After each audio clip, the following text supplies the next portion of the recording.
Well, Cheltenham Racecourse have announced some changes off the track for the new season ahead. They've announced a series of enhancements to improve the customer experience in the upcoming season, 2025-2026.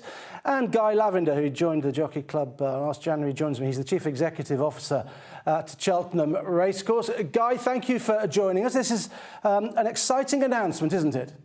Well, I think so. I mean, it's evolutionary in nature. I arrived in January with a real opportunity, I guess, to look at what we do at the racecourse. We had a very successful season last year across all race meetings, but in the festival in particular, the changes that were implemented made a big difference, and that was really reflected in the experience of racegoers that came, which was extremely positive. And we are hugely encouraged by where we are on initial sales. But the purpose of these announcements was really to evolve what we do as a venue operator and as a racecourse. You continually want to do that. So to try and make sure that we are delivering world-class experiences, particularly for the festival, which is so enormously popular, delivering value for money for our customers, and also making sure that our race programme is the very best and the pinnacle of the national hunt season. So whilst we're not dealing with race programme changes today, the majority of things we are talking about is the value and the experience. And I think we've made some positive announcements in that regard.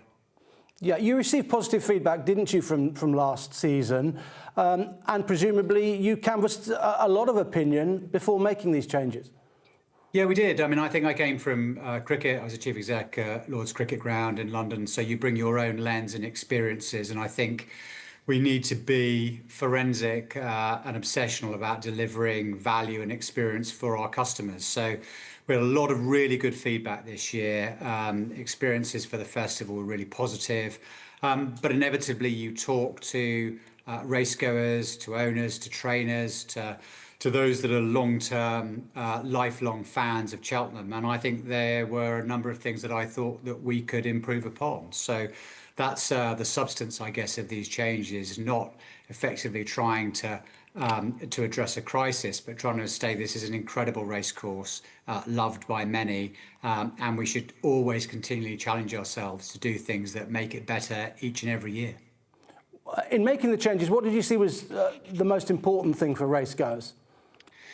Well, I think if you look at the feedback from last year, it's quite clear that getting to and from the racecourse is important. Parking in particular, a lot of racegoers still want to come by car, and therefore making sure we've got adequate, proper car parking provision in poor weather was really, really important.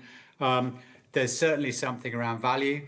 We've worked really hard to control and make sure there's no significant or material increase in ticket prices, and in some cases a reduction in ticket prices for early ticket purchasers. The price of a pint comes up time and time again at Cheltenham for some reason. It's an enormously emotive issue, and we felt that we could address that positively. And also some of the spaces and the way that we operate the racecourse. So I think there are a whole series of measures. There's quite a lot of, in one sense, quite small items that we've pulled together, but in totality, I think it demonstrates a direction of travel and an intent at the racecourse to make sure that we are continuing to do what we want to do, and that's drive growth and drive customers to what I consider to be the greatest national hunt racecourse in the world. Indeed, it is. A sign of intent to improve the quality of experience for customers is that you have going to reduce the capacity. You reduce from 68,500 to 66,000, making it less crowded and making it a better experience for those that are in there. Yeah, so one of the issues that I think we were reflecting upon is what's the optimum capacity that we can deliver the level of customer experience that I think all racegoers would expect. And that applies, I think, as much to being in the racecourse itself, but also getting to it and getting from it. So there's a marginal reduction, I think, which I think is necessary to provide the confidence to racegoers that they can come on the biggest day and have a really fabulous time. It will inevitably be busy, but I think we wanted to make sure that racegoers understood that that was our intention. I think, again, talking to lots of racegoers and experience of those that I've spoken to would suggest that if it's overly busy, the experience isn't as great, and that might be one of the determining factors about whether they want to come to the festival in particular. So we've just adjusted it marginally, but I think it's sensible, and I think there's plenty of room for growth, and that's really what we're interested in doing. We've got ambitious plans for the racecourse, and I think racegoers will respond positively to that. One of the gripes of the racegoers, as far as I see it, is accommodation. Tell us a little bit about what you're trying to do to work on that for them, to get prices down. There are inflated prices, obviously, at festivals like the Cheltenham Festival and other sporting events. So what is Cheltenham doing?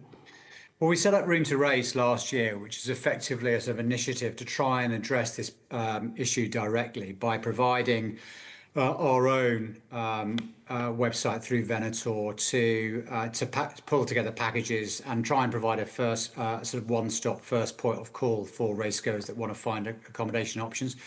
We delivered it sort of in its infancy last year, and it did really well. And it's in fact growing this year, both in terms of the range of options and also demand. So we've already sold more packages for next year's festival than we did in totality for this year's. So there's a demand for it, and I think that will really help, and we'll continue to grow that. We've also had some productive meetings with hotel operators locally.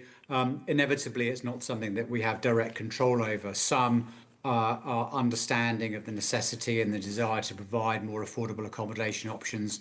Others take a much more commercial view about the price point and the commercial opportunities that it provides. So it's a tricky issue, not one that's directly within our control, but I think we're making reasonable progress in that regard. And as I say, Room to Race, I think, is a good initiative, and we will try and double down on that in the year ahead. Yeah, so it's a difficult one for you as a racecourse, isn't it? But, it's tricky. At least you're making progress as far as that is concerned. This is all very exciting. Ticket sales are pretty good as well, I understand. Yeah, we don't want to be overly optimistic, but there's growth, and I think customers and racegoers have responded well to what we delivered last year. Hopefully, these changes will sort of increase that confidence, but I think we're encouraged by where we are at this particular stage.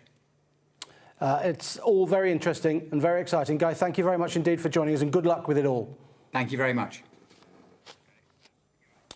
Many thanks to Guy for joining us and telling us all about those new changes at the Cheltenham Festival and Cheltenham in general as well. Some revolutionary stuff there, and hopefully it will improve the racegoers' experience there.